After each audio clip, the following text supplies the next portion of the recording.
story you are about to hear is true. Only the names have been changed to protect the innocent. Fatima Cigarettes, best of all long cigarettes, brings you Dragnet.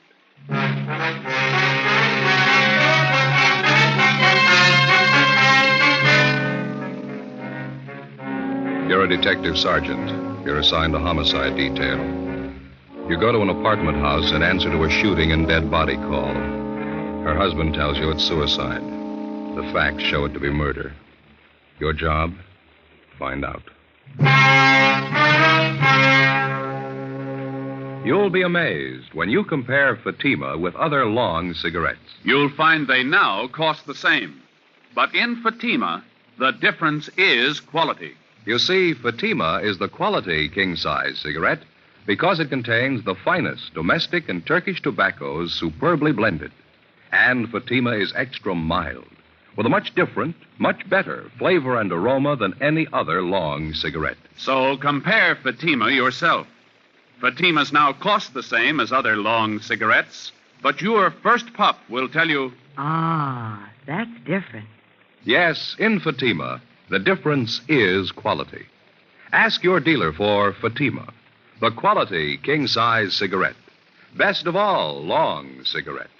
Start enjoying Fatima tomorrow.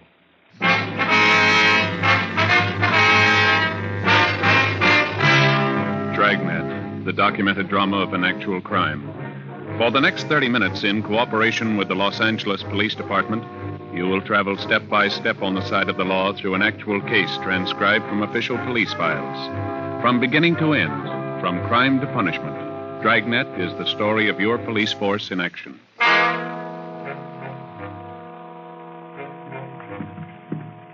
It was Sunday, March 9th. It was windy in Los Angeles. We were working the day watch out of homicide detail. My partner's Ben Romero. The boss is Thad Brown, chief of detectives. My name's Friday. It was 4:35 p.m. when we got to the first floor of the Kelsey Apartment Hotel. Apartment 112. Hi, Joe. Ben. Hi, Harry. How are you? What have you got here? A woman's dead, shot through the right temple with a .45 automatic. Husband claims it's suicide. What's the name? Mr. and Mrs. Andrew Robertson. Wife's name was Marie. That's Mr. Robertson right over here. Has the crime lab been called? About 2 minutes ago. Fine. Mr. Robertson, this is Sergeant Romero, Sergeant Friday. How do you do? How are you, sir? Have you questioned Mr. Robertson? No, not yet. Mr. Robertson, do you want to tell us what happened here? I'd just gotten back from the corner grocery store. My wife and I had a little argument going. It started before I left for the store, and it was still on when I got back. I see. She was fixing chicken fried steaks for dinner, putting the flour on them. We had a few more words, and I went over and sat on the Davenport right where I am now. Mm-hmm. She was standing there in the doorway to the kitchen. She said something that set me off, and I guess I got pretty mad and said a few things. Then she went back over to that little nightstand there by the door to the kitchen. That one right there? Yeah, that's it. That's where I keep my Army automatic. She pulled it out of the drawer and backed up into the kitchen. She put the gun to her head and said, "This'll put an end to the argument once and for all." I yelled at her and tried to stop her, but I was too late. She pulled the trigger and fell right there where she is. What'd you do then? I went upstairs to Ted Carlton's place. He lives in 212 right above us. We don't have a phone here. I asked him to call the police and send for an ambulance. Did you go over to see how badly your wife was shot? Yeah, I forgot to tell you. The minute she fired, I rushed right over to her, but I was too late. She was dead. Now, did you touch anything in here, move anything at all? No, sir, not a thing. I've been sitting here ever since I got back down from Ted's room upstairs. I see. Joe. Yeah. Empty cartridge casing here on the floor. Yeah. When Jones gets here, we'll measure the distance. Just a minute. We can put this saucer over till the crime lab gets here. All right. Riley. All right. Crime lab's here Friday. Lee Jones. Oh, hi, Lee. Hello, Joe. Ben? Hi, Lee. Fremont, would you mind taking Mr. Robertson downtown? We'll be right down as soon as we finish up here. Right, Joe. See you later. Thanks a lot, Harry. Let's go. What do we got here? Shot through the right temple. Husband claimed suicide. Mm-hmm. What's under the saucer? Empty casing. Looks like she was flouring meat, huh? That's what the husband says, yeah. It's probably what that is in the barrel of the automatic there. Yeah, we noticed that. Wastebasket's sure full, isn't it? Yeah? Right tempo, huh? 45 automatic. Yeah. If she shot herself in the kitchen, how do you figure the empty casing got out there in the living room? Position of the body doesn't warrant that. That'll be Ed McGill, the photographer. Come in. Friday? Yeah? Go in. Hi, Ed. Well, what you want to shoot? Why don't you get an overall of the room first and grab one in the kitchen there? All right.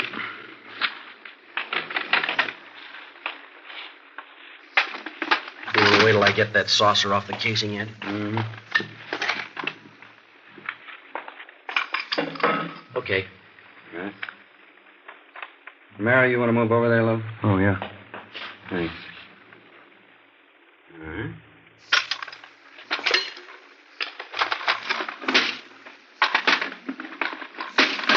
Now, you want the kitchen? Right from where you are now is good. We can get out of your way here.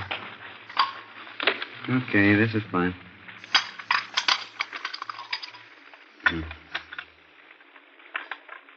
Mm-hmm. Now, right over the body. Better get that chair to stand up. Oh, yeah, here you are.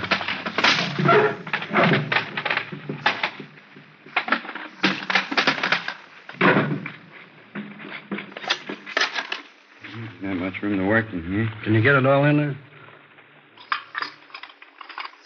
Yeah, I think so. Use the wastebasket as your outside line here and kitchen sink on the other side. Can't get the sink in. Will you settle for the wastebasket only? Fine. Just use that as your right-hand sideline, huh? All right. Okay.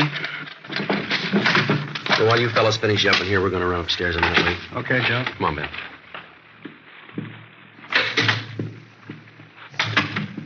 Where do you want to go first? 212? Well, that's this Ted Carlton Robertson mentioned in it. Yeah, the fellow who's supposed to have called in for him. All right, yeah. Here it is, right at the head of the stairs. Yes? Police officers. You're Mr. Carlton? Yes, that's right. Come in. Thank you very much. This is an awful thing, isn't it? Yes, sir. We understand that you're a friend of the Robertsons. Yes, I am. Have you found out anything yet? You think Andy killed her? We don't know. We haven't completed our investigation. Oh, I see. I'll bet that's the way it was. I hate to say that, but from all indications, it certainly looks that way. Mm-hmm. How do you mean? The argument, the shouting, and then that single shot. I don't know, but it sure struck me that Andy did it. When did the argument start? Was it prolonged, do you know? What do you mean? When did it start? What time, do you know? Well, this one today started about 3:30 when Andy got back from the store, but they've been arguing ever since I've known them. And how long have you known them? About 2 years. Those two never should have gotten married to begin with, if I'm any judge. Are you married? No, sir, I'm not. I wonder if you could tell us. Did Mrs. Robertson ever say anything that would lead you to believe that she was in fear of her life? Well, yes, she did. One time Andy stalked out of the apartment down there, and Marie came up here to see me. She was in tears, all broken up about it, as usual during these spats. Oh, I see. She said, I'll try to remember exactly how she put it. She said, Andy gets so mad sometimes I think he's going to kill me. What did they usually argue about, do you know? Oh, different things. This particular time that I was telling you about, I think it was over his being late for dinner. Oh, I see. Now, aside from this one instance, is there anything else that you can tell us? Well, Andy has a terrible temper, that I know. We used to go out and bowl once in a while, Marie, Andy, and myself. We had to stop. Every time he'd miss a spare, you'd think it was the end of the world. Would he usually seem to take it out on his wife? Most of the time, yeah. Although I must say I caught it a few times myself. Abusive language. She really carried on over nothing at all. Mm-hmm. Did Robertson leave his wife home alone much of the time? No, not any more than usual. Seems like he always wanted to get home just so they could argue. Everybody in the apartment house knows about him. So you said that Mrs. Robertson came up here after that one particular argument, is that right? Yes, sir, that's right. Well, did she come up here often? No, not very often. Just when she was unusually upset and her nerves were on edge. But only then when Andy would rush out mad. Well, do you know whether or not Robertson owns a gun? Yes, I believe he does. Matter of fact, I know he does. One night we were having trouble with prowlers, and he came up here with his automatic. I see. Later on, I think I asked him where he got the gun. He said from the Army. Was there anything else you can add, Mr. Carlton? I was the one who called the police. You knew that. That's what we understand. Didn't Andy tell you? He came up here right after the shot and asked me to call the police for him. They don't have a phone. Well, exactly how did he tell you? What do you mean? Well, what were his exact words? Can you remember them? Well, he said, my wife's shot. Call the police and get an ambulance quick. And what was your reaction to this? I'd heard the shot, so I wasn't too surprised. But when Andy came running up here, I knew before he said a word. You could tell just to look at him. You could tell what? Something was wrong. I had a hunch all along that this might happen someday. What's that? That Andy would kill his wife. Ben and I continued questioning the various neighbors in the apartment building. Their stories all matched in every detail. The Robertsons had been known to argue, quite frequently and quite loud. None of the neighbors could definitely say that they had ever heard Andrew Robertson threaten his wife. All of them volunteered it would be entirely possible. We put in a call to R&I. We found that there was no previous record on Andrew Robertson nor his wife, Marie. Before Lee Jones had finished his investigation, latent fingerprint men had arrived, and the men from the coroner's office were standing by for removal of the body. We canvassed the neighborhood and checked with the various merchants in the area. They could shed no further light on the death of Marie Robertson. The coroner removed the body from apartment 112, and Lee Jones continued with his investigation. Ben and I returned downtown for further interrogation of the suspect. Everything I've told you was the truth. Would you mind going over it just once more? All right. We had our quarrels and arguments, and I guess some of them were pretty bad, but I'd never do a thing like this to Marie. Well, you don't seem very upset about all this, Robertson. I'm not crying, if that's what you mean. I'm sorry she had to do it. Tried to stop her, but there was nothing I could do. Well, you seem to be taking all this pretty well under the circumstances. I don't know if I can explain how I feel about it. You see, Marie and I weren't too happy the past couple of years. We've been married 8 years, and I guess from the start we never could hit it off. Did you used to argue quite a bit? No, not at first we didn't. Just seemed that we've drifted apart the last couple of years. We seemed to fight all the time over nothing at all. I honestly believe we fell out of love. Well, would you mind telling us again exactly what happened this afternoon? First of all, I got up. I always liked to sleep on Sundays. She asked me to go to the store. That started the argument. She knows I don't like to go shopping, but it seemed like she was always forgetting something, and I'd have to go. Mm-hmm. When I got back from the store, she was making chicken fried steaks for dinner. Mm-hmm. She was putting flour on the meat. We argued back and forth for a minute, and then she stepped into the living room. I went over and sat on the Davenport. All right, go on. We had a few more words, and she went over to the small nightstand by the kitchen door and took out my Army automatic that I kept in there. She backed up into the kitchen and pointed the gun at her head. Here. She said this will end the argument once and for all. As I said, I was on the Davenport about 12 feet away from her. I yelled at her. What'd you say? I said, Marie, put that gun down. It's loaded. Before I could reach her, she pulled the trigger. Then what'd you do? I rushed over to her, but it was too late. She was dead. Mm-hmm. What happened then? We don't have a phone, so I rushed upstairs to the apartment right over us, Ted Carlton's. I asked him to phone for the police and the ambulance. Did you tell Carlton about your wife? Yes, I did. I told him she'd been shot. Then where'd you go? So, just like I told you, out of the apartment, I went back downstairs and waited in the living room for you people to get there. Did you go near your wife's body? No, I did not. Did you always keep that gun loaded? Yes, I did.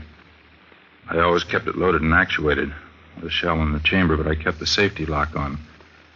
Marie knew how to operate the gun because I showed her for when I was out late. Mm-hmm. She wasn't strong enough to actuate it, but she could work the safety. Did your wife ever try to commit suicide before? Not to my knowledge. Mr. Robertson, you sure that everything you've told us is the truth? It's the absolute truth, every word of it. Well, sir, here's the way it looks to us. We think you killed your wife. I didn't. Let us lay out a few things for you. We talked to your friends and neighbors in the apartment house. We have people who will testify to the fact that your wife was afraid that you might kill her. She told one man that. It isn't true. I don't know what she may have told somebody, but I didn't kill her. It's a known fact throughout the entire apartment building that you and your wife had violent quarrels. The kind of arguments, from all reports, that could easily lead to something like this. I told you we argued, but I didn't kill Marie. I couldn't do a thing like that. Mr. Robertson, we've made a preliminary investigation of your apartment. You say your wife killed herself. Let me show you some of the flaws in your story here. All I can say is what I've told you is the truth. I didn't kill her. Now, you told us that your wife went to the nightstand and got the gun. That's right. How did she pick up the automatic? How do you mean? Well, how'd she take it from the drawer? Like anyone would pick up a gun? By the butt?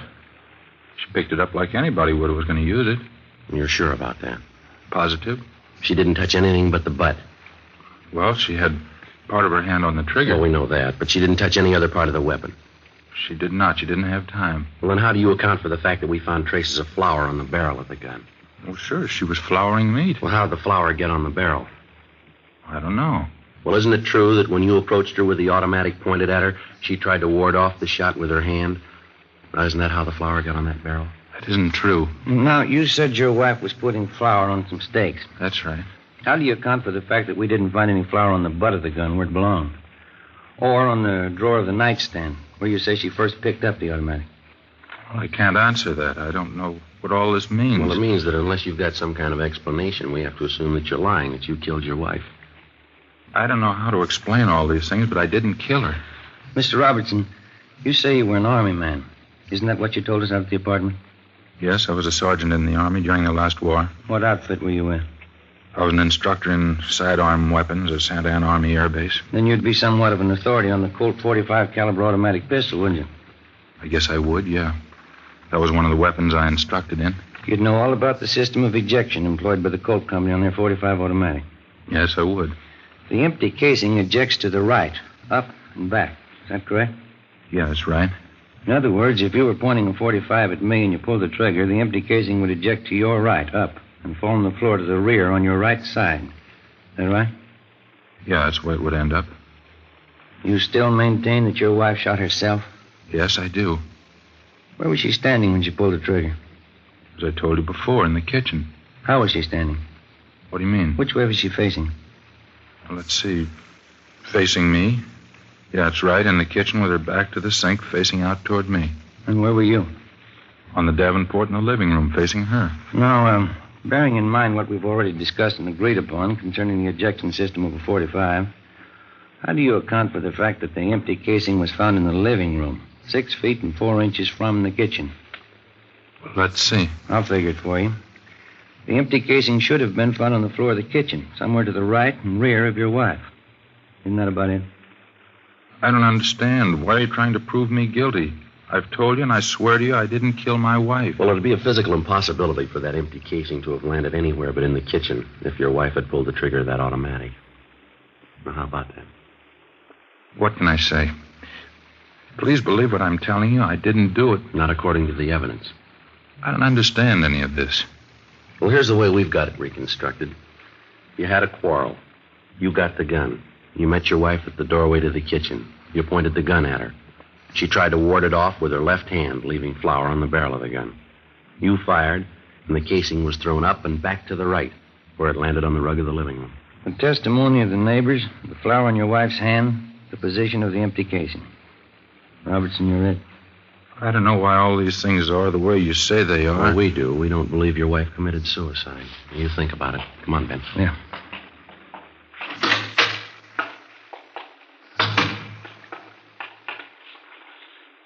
Well, what do you think? Evidence we've got so far has got him tabbed. Yeah. With all that proof, he still refuses to cop out. Something doesn't jibe. Maybe we can find out why.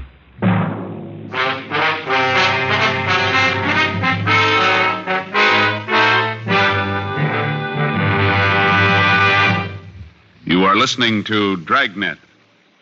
From beginning to end, Dragnet is the authentic story of your police force in action. Now, from beginning to end, the Fatima story. Actual convincing proof that in Fatima, the difference is quality. Quality of tobaccos. The finest domestic and Turkish varieties, extra mild and superbly blended to give you a much different, much better flavor and aroma. Quality of manufacture. Smooth, round, perfect cigarettes, rolled in the finest paper money can buy.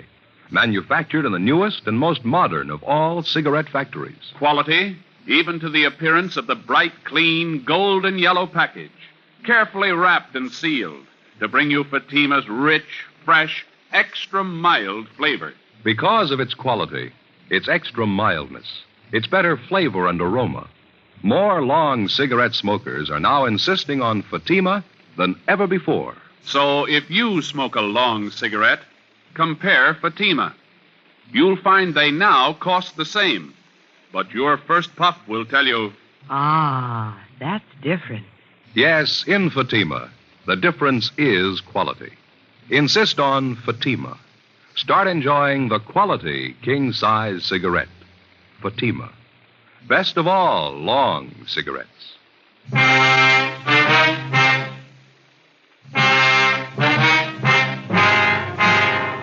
We had Gene Bechtel take Andrew Robertson's statement. We had his testimony that his wife had committed suicide, a fact that he couldn't prove and that we could disprove. We had before us the final investigation. All evidence was taken to the crime lab for analysis. The photographs taken at the scene were developed and brought in for careful checking. In accordance with Robertson's story, both he and his deceased wife were given paraffin tests to determine the presence of nitrates. Both of them were fingerprinted, and latent prints detail started to check them out. 2 teams of men were sent out to talk with the close relatives of the 2 people. Sunday, March 9th, 7 p.m. We got a call from Lieutenant Lee Jones that he had the final results of his investigation. We went over to the 2nd floor of the Central Station, crime lab. Got a couple of things for you. Okay. How'd you make out with Robertson? Well, he insists that it was suicide. What's your ID on it? Let me show you what we got. All right. Yeah, look at this. A picture of the 45 casing. That's right. Take a close look at it. Right here in particular. See? Yeah. You notice this one edge is a little crimped here? Yeah, ejector marks. No, here are your ejector marks up here, see? This crimping is something entirely different. What is it? You remember where you found this casing? 6 feet 4 inches into the living room. That's right. And we wondered how it could have been thrown that far by the ejector if the husband's story's true. The ejector didn't do that. I wondered, too. On closer inspection, I noticed this crimping. Let me show you how this casing got out there in the living room. Here's an identical .45 caliber Colt empty casing. Yeah. We'll place it here on the floor on a piece of carpeting the same thickness that was in their kitchen. Linoleum. Now, watch this. I'll step on it, hitting it from an angle. There's your answer to that. When the husband ran over to his wife's side, what did he say he did? Yeah, it's about the size of it. He stepped on the casing accidentally, and certainly not caring about it at that moment, it bounced out into the living room just like a tiddlywink. Now, here. Notice the casing now, the crimping. Check it against the photo. Yeah. Looks exactly the same way. It matches. Did the flour on the barrel of the gun, it was flour, by the way, did it figure in for you fellas?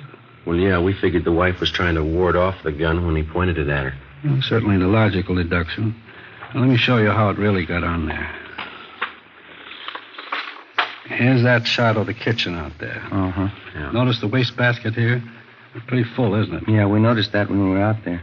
What you probably didn't notice is this. Here's a blow-up of just that section where the wastebasket was. Can you see what's on the top of the stuff in the basket there? Yeah, can you hold it over here, leave a little Yeah. lights in. Yeah, it looks like a flour sack. Is That's right, an empty flour sack. Now, figuring the position of the body in relation to that wastebasket, when she dropped the gun, it fell from her hand, striking the wastebasket, bouncing off, and landing on the floor where you found it. You said when she dropped the gun, you figured it was suicide? It's beginning to shape up that way, isn't it? There was no flour found on the butt of the gun. That part of the automatic didn't come in contact with the flour sack.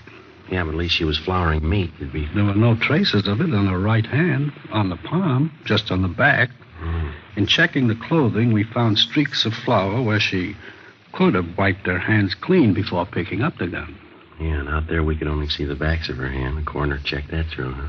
Well, it doesn't look like he killed her. There's more here. As you know, we ran paraffin tests on both the victim and Robertson. Yeah. Here's the results of the tests. See. Andrew Robertson, known nitrates negative. Marie Robertson, evidence of nitrates positive. She fired a gun, he didn't, huh? That's it. There's something else. Here's the report from latent prints. Smudges. One good thumbprint, right hand, belonging to Marie Robertson, indicating she was the last one to handle a weapon. Well, that's about it, Lee? No, that's more for you. Now, this shot was taken facing the east wall of the kitchen. Now, that's the wall that would be on anyone's left sitting on the Davenport in the front room. That's right. Wouldn't be possible to see that wall from the Davenport. No, it wouldn't, that's right. You can see the white X where we located the slug. Mm-hmm. Yeah. Relative to the position of the body, If she was standing, holding the gun at approximately a right angle with the side of her head, the bullet would come to rest approximately 4 inches below the crown of her head. Yeah. Does it check out? The coroner says she was 5'4". The bullet was found at a height of 5 1/8, proving that she shot herself rather than anyone else doing it, judging from the inclination of the bullet. As you know, this is critical. Yeah. From what it's worth, the condition of the wound indicates that it was inflicted from extreme close range. Fair point when you consider that most people wouldn't submit to being shot from close range without a struggle or unless taken by surprise. And from all reports, we know she wasn't taken by surprise. Well, that's it, fellas. That's all we have. Well, thanks, Lee. It's sure enough. Crime Lab, Jones. Yeah, right here. Just a minute. Either one of you. All right, Lee, I'll get it, huh? Thanks. Friday. Oh, hi, Harry. You did, huh? What's that? Mm-hmm. Yeah. Do you have the letter with you? It does, huh? Yeah? Yeah, right, Harry. Thank you very much. Bye. Harry Fremont. He just left Marie Robertson's mother. What'd she have to say? Well, Fremont says she gave him a letter. He's on his way in with it now. It was written by Marie Robertson. Says something about taking her own life. Her mother says that the husband couldn't have done it. Says the daughter's shown indication in the past of wanting to take her own life. Well, that about cinches it. Makes you feel kind of good, doesn't it? Yeah. Finding a man clear on a charge instead of having to hang him up. Come on, Ben. Right. Where you headed? Back cross street. Wait till I get my coat. I'll go with you. What for? I want to see him, too, when you tell him.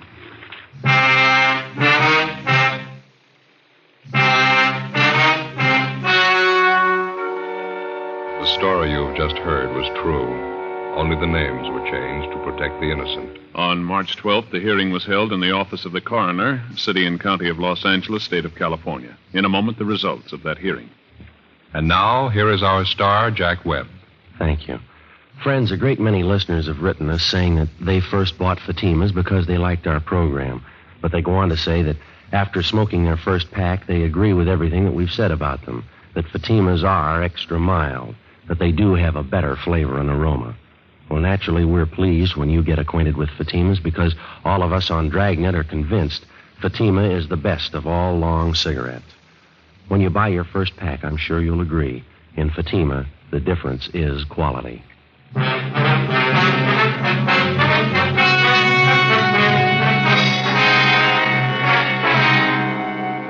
Andrew William Robertson was immediately released from custody. A 510 form was made out, exonerating him from any complicity in the death of his wife.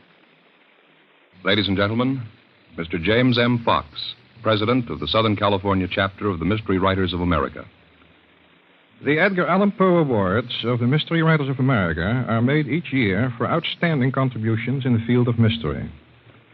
This year, by a nationwide vote of 300 professional mystery writers, the radio award goes to Dragnet for consistent excellence in the use of the medium in the best traditions of our craft.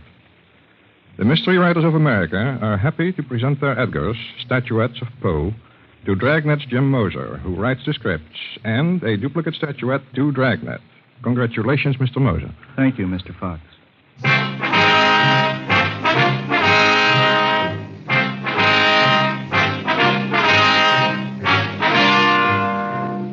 You have just heard Dragnet, a series of authentic cases from official files. Technical advice comes from the Office of Chief of Police W.H. Parker, Los Angeles Police Department.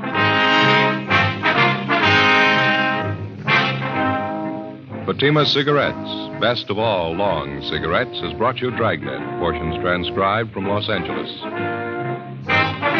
Stay tuned for Counter Spy, next over many NBC stations.